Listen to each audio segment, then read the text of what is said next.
Back. Summer కాబట్టి కొంచెం కూల్గా ఉండాలి కాబట్టి ట్యాంక్ చేసుకుంటున్నాను. ఫస్ట్ ఆఫ్ ఆల్ ఐస్ వేస్తాను నేనైతే.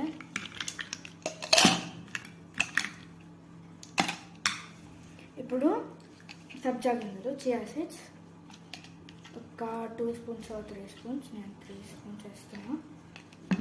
తర్వాత ట్యాంగ్,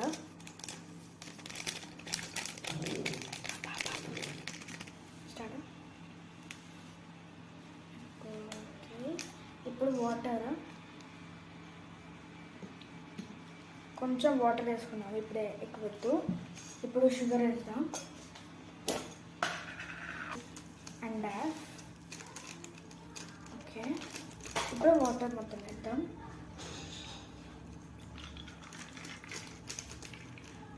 మిక్స్ చేద్దాం.